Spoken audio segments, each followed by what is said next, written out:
Alright guys, it's that time of the year again. It is 64 degrees in the house. And I don't have a whole lot of time to show you this. So I'm just gonna turn it on, run to the boiler, film it. 68.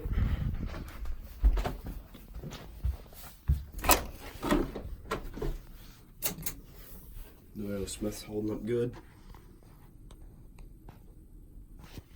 Should be gone any minute.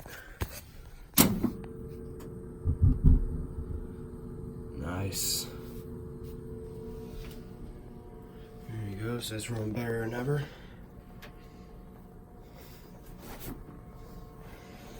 And, let's see. Pipe is warm. That one's the other zone that's cold. I didn't turn that one on yet.